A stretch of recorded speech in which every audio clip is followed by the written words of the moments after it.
Hello and welcome to Budget in Focus. With me in studio this afternoon is the Minister of Human Services and Social Security, Honorable Dr. Vindhya Persaud. Hello, Minister. How are you?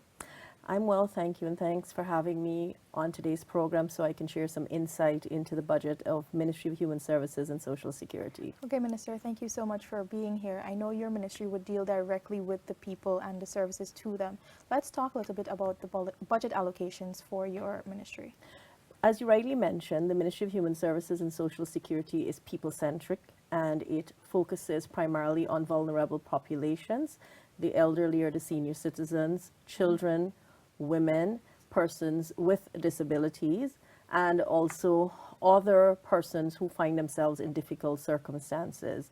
This year, the ministry's budget increased by $3.8 billion, and we have a total of $29.5 billion for the Ministry of Human Services and Social Security, which gives us a current figure of $26.2 billion and $3.5 billion for capital. Okay, so tell us a little bit about the programs that will be rolled out under Budget 2021. Well, there are a number of exciting programs, and then there's the continuation of programs that are traditionally done under the Ministry of Human Services and Social Security. Let me start with one that's perhaps very well known, and that is the pension. And we've seen an increase in the pension as of early in this year, when pensioners begun to receive an increase in their pension from January 1. The pension was originally $20,500, and it has been increased to $25,000. And this puts at least $3 billion back in the pockets of our senior citizens, and this is increasing disposable income. They have more to spend, and the ministry is also working very dedicatedly to improve the delivery of services. We would have, in our manifesto, made a promise to the pensioners to improve the way in which the pension is paid, and we're working at perfecting the delivery of services, making it easier for pensioners, and also looking at the increase that was promised. In addition to pension, we also deal with public assistance. Now, this is a service that is open to all Guyanese. Unlike pension, which is not means tested, the public assistance is means tested. So you have public assistance being available to persons who have economic difficulty, medical issues, and then there are persons who suffer from disability, who have permanent and temporary disabilities. Again, there has been an increase of the figure, and we have seen it being the highest increase, 33.3% increase in public assistance, making it the most that it has been increased at any one point in time, taking that figure from $9,000 to $12,000, and again putting money back in the pockets of people. At least $500 million in disposable income will be placed in the pockets of persons. There has been heavy focus on two other populations, women and persons living with disability. Let me speak on the disability population first. And we have seen that disability will benefit in a number of ways. One of the initiatives that's coming directly out of this ministry is the construction of a complex that deals with training focused on persons living with various disabilities, people who are differently abled.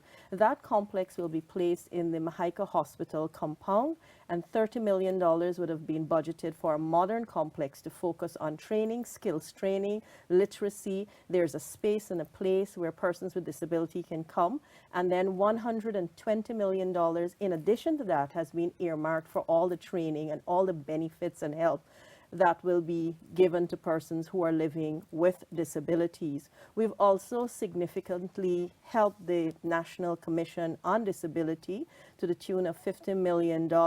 So I think we have seen a move in this direction, in the sense that people with disabilities would not have had that focus before in the last 5 years, and we would have, through the ministry, had approaches by several of the groups that deal with disability, persons within the Deaf Association of Guyana. We have also had an interface with the Disability Commission of Guyana, and I understand the need that exists in this community for all the things that we are planning for them. So this is a very good and new initiative, and I think they will benefit in so many ways from this initiative. And a big thrust of the ministry is trying to let people understand that persons with disabilities may have special needs, but they also need to be integrated in society. So we need to not stigmatize them or not treat them any differently, but we need to ensure that there's equal pay when they are in the working world. So there's been a push very early when I got into the ministry to ensure that persons living with disabilities,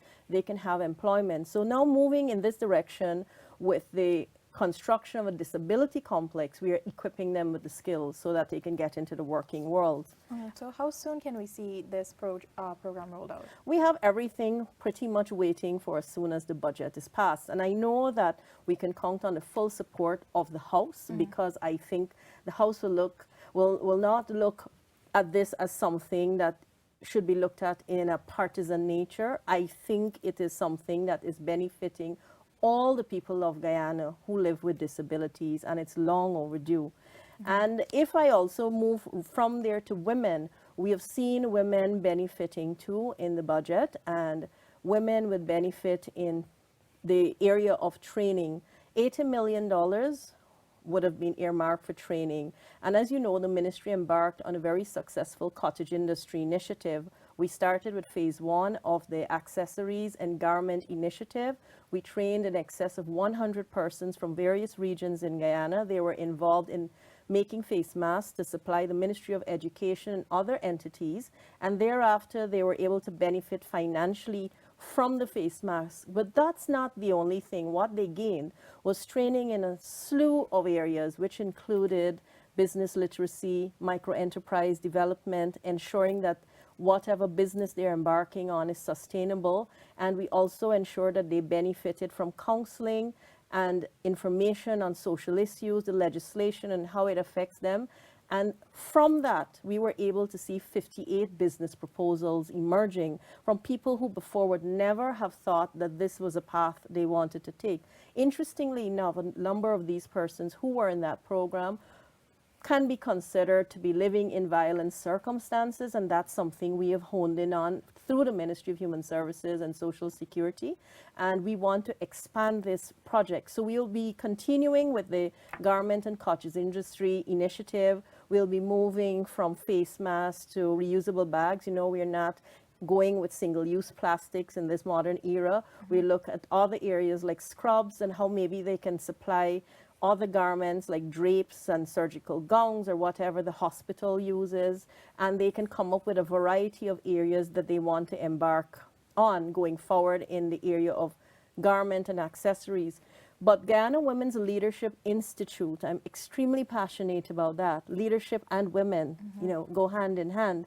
And I feel that this institute has been starved of attention for at least 5 years. And this is something I have always been advocating for on the floor when I was in opposition, saying that it needs attention. Well, now it's getting attention because there's going to be a state-of-the-art kitchen that's going to be developed at the Institute, and we are going to be equipping this kitchen with modern appliances, and a number of training programs will be within that kitchen area so people can get into various projects.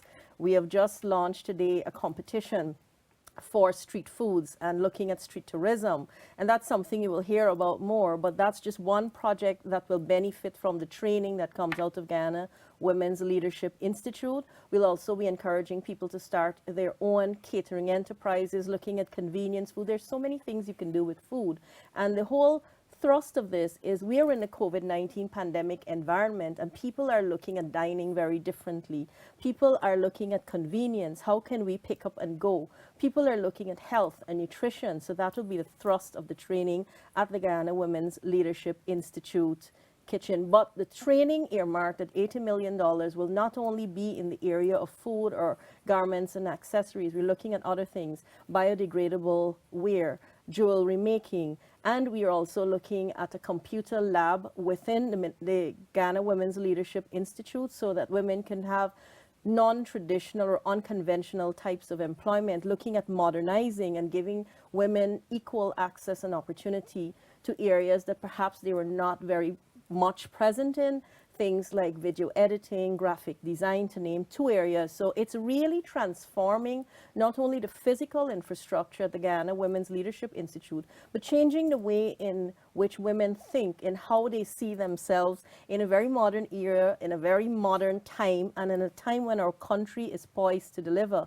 So this is fulfilling our manifesto promise of delivering to various categories of persons in our country. And leadership is also important. So in that, we are encouraging women to be advocates, advocates against some of the ills in society, things like violence. We launched our 914 hotline. So coming off of that, we will roll out our Survivors Advocates program. This is a program that will complement that helpline that we're offering persons through 914, where they need counseling, they need support to get them to court, to make a report, whatever is required. And also through 914, people can access our various training programs. Our training programs can also be accessed on our website or Facebook page. But I want women across the country to see this as your time. See this as your time. See it as a time when you can have transformation of your life, when you can move from a state of dependence to a state of independence and resilience. And looking at it holistically is where we're aiming to move in terms of training women. That's quite a lot, Minister, especially for women. Can you say how women can access this? I mean, I know you mentioned that you can access it through the 914 hotline and through the website, but what category of women are you trying to target with this? Well, it's targeting all women, but I'm hoping the single parents, the single mothers will access this program. Hard copies of the application will be at all of our offices across the regions, and we are also looking at women who are in violent situations. The focus has been heavy in terms of the elimination of violence. We launched our campaign with the tagline, "Enough with the Violence," and that's exactly where we want to go with it. We want women to understand that, look, you are in a violent situation, and we're not only telling you to get out and get to safety, but we are also providing the social safety nets that are so needed, because lots of women stay in these kinds of environments because there's the sense of security and familiarity, even in the abusive situation. So no, when you come out, there's an option. You can get trained, you can get counseling, you can start your own business. We link them with the Small Business Bureau. We also link them with other investment opportunity, other seed fund opportunities. So it's not just training, it's taking them the whole distance of the journey to a point where they can say, we've done it. Okay. You mentioned women affected by violence. I know $50 million would have been allocated in the budget to address these issues. Well, we looked at $50 million for legal aid. And legal aid is one of the promises in the manifesto, expansion of legal aid services. And we believe in that. We want women to have access to these services, and we want to ensure that the service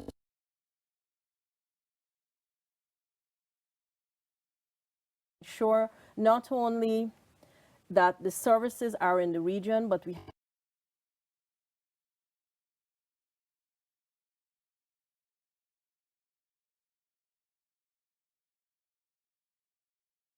women the support that they need, especially in violent circumstances. So as you can see, it's a very holistic picture that we are looking at through the ministry. Okay. Sometimes women feel that they can only access these services on the coast, and some of them living in hinterland communities. How can they access or benefit from some of these programs? Well, in terms of the training programs, it will be open to women on the coast as well as the hinterland.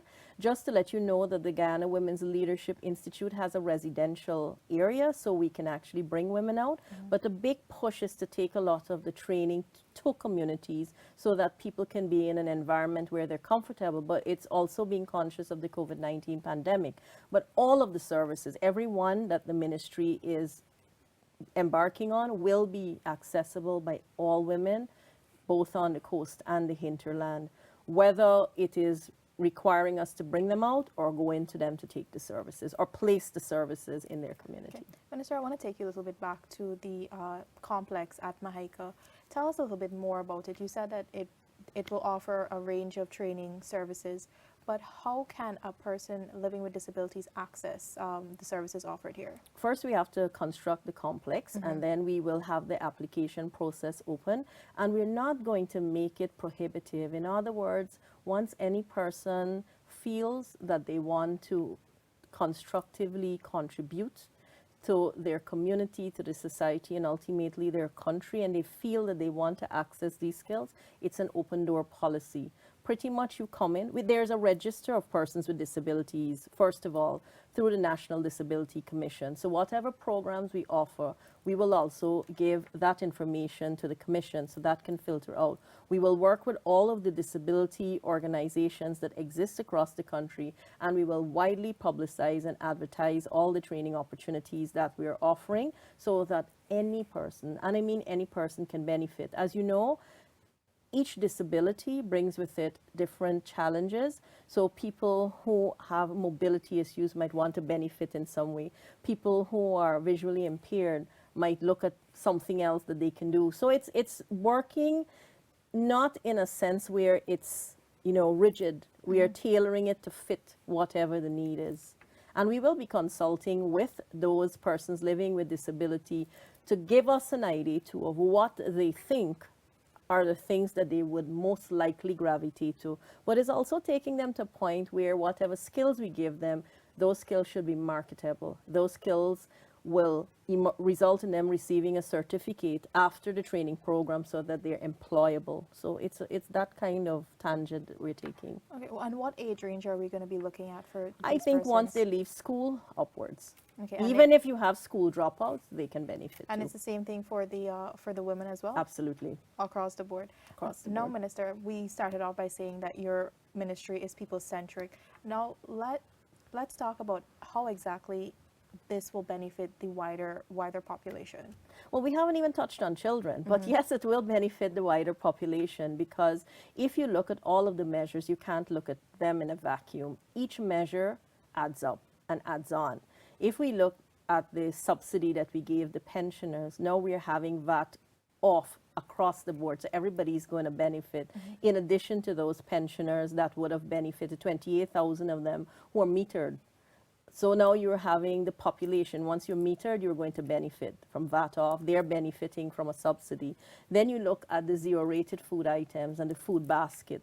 So what the entire budget is moving towards, whether you look at the construction of homes, or you're looking at the VAT off construction materials, or you're looking at food that does not attract VAT, or you're looking at data that doesn't attract VAT, and you see where I'm leading with this. Once you keep removing that collectible sort of mode that the previous government had, where people were burdened by taxes, that's where the economy was run from. This is the total opposite of it. This is where we are now relaxing and alleviating that kind of burdensome taxation that people had to suffer under, and we're putting money back in the pockets that will now eventually get into the economy through disposable income. So I think when you look at the budget holistically, you're looking at all of the different avenues that will benefit people across the board. And what I like about this budget is that it's not means tested. When you take off taxes, everybody who is going to benefit. When you're looking at a pension increase, old age pension that is, all pensioners, not means tested. When you're looking at what is not attracting VAT. Those are very, very crucial things to people's welfare. People would like to eat better. People are reeling from the impact of COVID-19. People would like to have access now with the grand housing program that is planned. They want their own home, they want the land, but then you want to ensure that you can afford to build it. So, you know, you're moving in that direction. If you want to embark on a business, you're looking at things like what concessions are available to you. So it's really the kind of budget that would have impacted on the average person, on the business community, on the seniors beyond the years of service, and $892 million will go to children. And we look at so many different things as it relates to children. We're tackling child abuse. We're looking at alternate forms of discipline. We're also looking at our response to pleas and cries for help. So, you know, we're empowering our caseworkers, ensuring that we have more vehicles so we can respond faster. We're looking at an alternative child care policy. We're looking at our early childhood development program. We're looking at expanding our child advocacy centers. We are looking at so many different programs. One that I'm particularly passionate about, and that is the parenting program, because, you know, lots of parents say, well, we do have difficulties with our children. COVID has put parents with children for lots of hours. Maybe in the beginning when they were babies, they enjoyed it, but then because of the realities of work and children at school didn't spend a lot of time, now they do. So now, unlike the teacher who has the maximum number of hours in contact with a child, a parent is. So how can we ensure that we reach out to parents through our parenting programs to make sure that, you know, yes, discipline is important. We want to make sure we're not in any way abusing our child. We want to make sure that children are properly taken care of, nutrition is looked at. So that's a big program that will be rolled out. So we have lots and lots of plans. And as you can see, the budget, as it is for specifically the Ministry of Human Services and Social Security, complements every other sector. Because whether you look at health or agriculture or education, it is looking at how the economy is galvanized, yes, after the impact of COVID, but it's also looking at how the people are taken care of. Whether you look at benefits for the farmers, whether you look at more health care access, or you look at more services for the senior citizens through the Ministry of Health, or whether you look at the vaccination. There's so many things that are giving back to people, and I think that's what people want to see in a budget. What am I getting? How am I benefiting? Because sometimes we tend to think only in the macro level where, you know, the big projects, but then people want to know how do they directly benefit. And I think there are lots of measures there that will add up at the end of the day. So the average man on the street will say, you know, my pocket's not empty. My pocket's not going towards 10 different things and I can't even save. And that would have been the cry for the last 5 years. It was hard. And I remember the Attorney General now saying that, you know, from man to beast was tax, and that is true. So we have moved away from that model, and we are moving back to the kind of considerate governance where people's needs are really catered for. Okay, Minister, we have a few minutes left before we wrap up. Is there anything else you'd like to say on Budget 2021? I would like people to listen to the debates if they would like to, that is. I know Parliament is quite lengthy. I'd like people to be very familiar with what measures are being given in the direction where they can benefit, so that they can benefit from these measures. You see, once people are familiar with what they're entitled to, then they can benefit, they can question. And I would also like people to utilize all the opportunities that will accrue from all of the measures that would have been presented in a very lengthy budget, and it's a very big budget. And I'd also want to see, purely from the Ministry of Human Services and Social Security standpoint, that people out there take the opportunities that we're offering, whether you're on an online platform, whether you want to access it in person, however, but please utilize the opportunities. It's there for you. We are here to serve. I am here to serve, and I'm committed to serving and serving as, you know, as is expected and beyond expectations, to ensure that our services from the ministry, they're efficient, they're effective, and they're systems. And of course, that when people feel in one way or another that maybe they couldn't access or there's a problem, that they can let us know so we can address it quickly. That's why we've come up with a help desk on Facebook, and that's why we are restructuring and reorganizing the ministry, which will be a big project this year, to make sure that the ministry can deliver in the way that it ought to. As we say, it's putting the human in the human services at the fore